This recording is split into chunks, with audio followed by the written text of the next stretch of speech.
Hi, welcome back to my channel dough to nature food and more. ಈಗ ನೋಡಿ, ನಾನು ರಾತ್ರಿ ಊಟಕ್ಕೆ ಇದು ಆಲೂ ಪರೋಟ ಮಾಡ್ತಾಯಿದ್ದೀನಿ. 3 ಆಲೂ ನಾನು ಮಧ್ಯಾಹ್ನದಾಗ ಬೇಯಿಸಿಟ್ಕೊಂಡಿದ್ದೆ. ಸಿಪ್ಪೆ ತೆಗೆದುಬಿಟ್ಟು ಅದನ್ನು ಸ್ವಲ್ಪ ಹೊರಗೆ ತೆಗೆದು ಇಡಬೇಕು, ಆರಬೇಕು ಅವು. ಆರಿಂದ ಅದನ್ನು ಚೆನ್ನಾಗಿ ತುರಿದ್ಬಿಟ್ಟು ಅದಕ್ಕೆ ಜೀರಿಗೆ, ಓಂಕಾಳು, ಮೆಣಸಿನ ಪುಡಿ, ಕೊತ್ತಂಬರಿ, ಹಸಿಮೆಣಸಿನ್ಕಾಯಿ, ಕರಿಬೇವು, ಅರಿಶಿಣ, ಇಂಗು ಹಾಕಿ ಈ ರೀತಿ ಹೂರಣ ಮಾಡ್ಕೊಂಡಿದ್ದೀನಿ.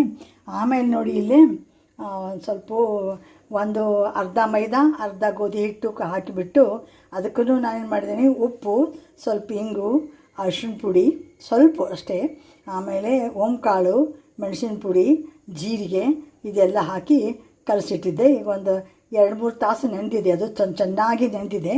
ಈಗ ಇದರಲ್ಲಿ ನಾನು ಹೂರಣ ತುಂಬಿಟ್ಟು ಮಾಡಿದ್ದೀನಿ ನೋಡಿ, ಬರ್ತಾ ಬಂದು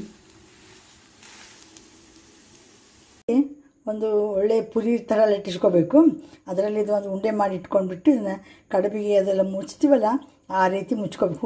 ಹೂರಣದ ಹೋಳಿಗೆ ಮಾಡ್ತೀವಲ್ಲ ಅದೇ ರೀತಿ ಮುಚ್ಕೊಂಡ್ಬಿಟ್ಟು ಸ್ವಲ್ಪ ತಟ್ಟಿಬಿಟ್ಟು ಇದು ಹೂರಣ ಇರ್ತದಲ್ಲ ಎಲ್ಲ ಎಜ್ಜಿಗೆ ಬರೋಷ್ಟು ಮಾಡಿಕೊಂಡು ಆಮೇಲೆ ಅದನ್ನು ಲಟ್ಟಿಸ್ಬೇಕು. ನೋಡಿ, ಇದನ್ನು ಏನು ಮಾಡಬೇಕಾದ್ರೆ ಈ ರೀತಿ ಪ್ರೆಸ್ ಮಾಡ್ಕೋಬೇಕು ಸ್ವಲ್ಪ ದಂಡಿಗೆ. ಅಂದರೆ ಹೂರಣ ಎಲ್ಲ ಏನಾಗ್ತದೆ ಎಜ್ಜಿನ ತನಕ ಮೂಡ್ತದೆ. ಆಮೇಲೆ ಸ್ವಲ್ಪ ಮೈದಾ ಹಾಕಿಬಿಟ್ಟು ಲಟ್ಟಿಸ್ತಾ ಇದ್ದೀನಿ ನಾನು ಇದಕ್ಕೆ.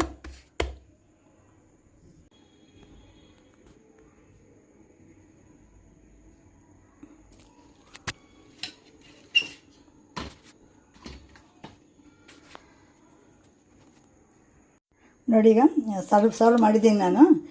2 ಪರೋಟ, ಅದ್ರ ಜೊತೆ ಒಂದು ಗಾರ್ಲಿಕ್ ಚಟ್ನಿ, ಆಮೇಲೆ ಒಂದು ಸ್ವಲ್ಪ ಮಾವಿನಕಾಯಿದು ಸ್ವೀಟ್ ಉಪ್ಪಿನಕಾಯಿ, ಆಮೇಲೆ ಮೊಸರು.